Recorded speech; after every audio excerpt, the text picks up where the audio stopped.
welcome to week 6. I'd say week 6 is sponsored by the letter D. What? I'm almost afraid to ask, but what does D stand for? Well, it's death or death. It's a choice we got to make this week. So death or deaf, in case you didn't understand that. My enunciation Is your diction. My diction. See, every D word is going to be special today. Isn't that great? So Very great. We talked about last week that you had started to have some hearing changes, and we were concerned about that because the side effect of cisplatin that causes hearing loss is permanent.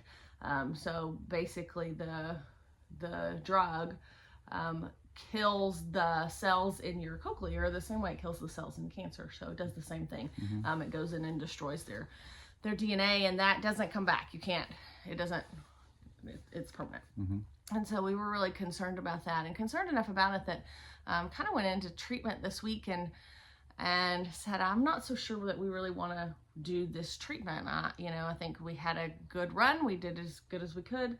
I'm not willing to risk permanent damage, and had a pretty long conversation with our doctor, and boiled down to what can we live with? Yeah, what can we live with? Death or deaf? Can you live with Tim surviving but not being able to hear, or can you live with Tim not surviving if you choose not to do treatment today? And we decided we couldn't, of the two totally awful options, we decided that him being alive and not hearing was a better choice than him being not alive.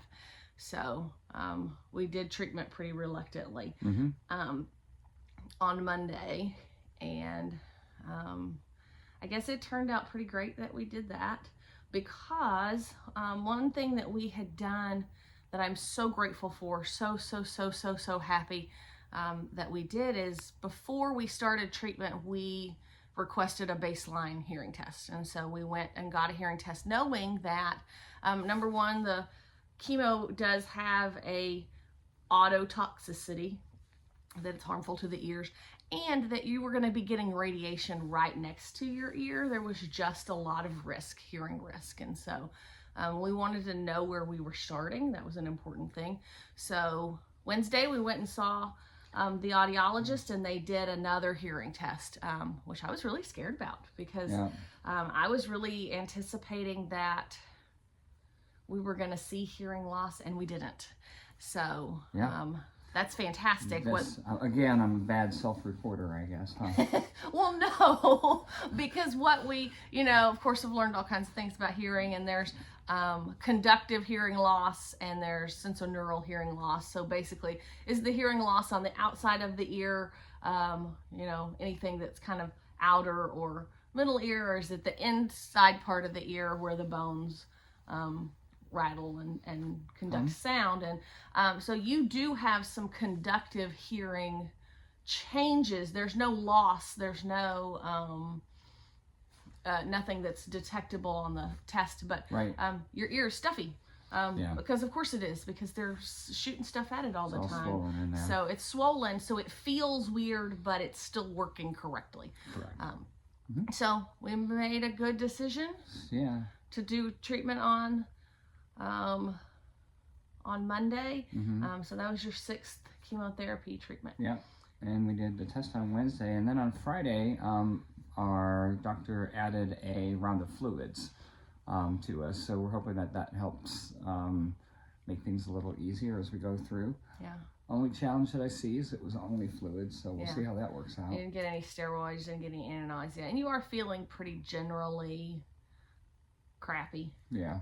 Kind of all the time. Eating is basically gone. Seems that it's gone that way, yeah. I mean, I'm still, it's very important to our doctor that I continue to swallow. I still have, 75 meds I have to take every day take them orally via pills. So, and one of them is like this big. So, that Mucinex pill is, woo! Yeah. Anyway, those are the things that happened in week 6. Yeah, I think, the only other thing is that's been interesting is your blood pressure and your heart rate are a literal roller coaster. Yeah. So prior to chemotherapy and radiation, you had high blood pressure. Mm-hmm. You had been on blood pressure medication for a long time, Mm-hmm. and had a normal, stable blood pressure. Mm-hmm. But with the addition of all the stuff that they've been putting in your body, your blood pressure's been tanking, going pretty low, and you feel pretty bad when that happens. In fact, bad enough that you had one night where you passed out. We had to go to the ER. Because the blood pressure just kind of went. So it turned out that's all that was. It was just low blood pressure, dehydration kind of thing. But because of that, the doctor took you off of the high blood pressure medication so that she said it was far safer for you to have high blood pressure than low blood pressure, which of course, if you're going to pass out, that's the case. So you're off your high blood pressure medication. We're monitoring your blood pressure. Sometimes we see it be a little high and sometimes it's low. And when it's low, you don't feel great. And we try to hydrate a little bit more. But consistently, your heart rate is high, 100 and above. Which is pretty wild. And sometimes kind of up into, 120 plus. So we're also just monitoring that. But that is also an expected part of this process. Because of the level of pain that you're in. It's the way that the body responds to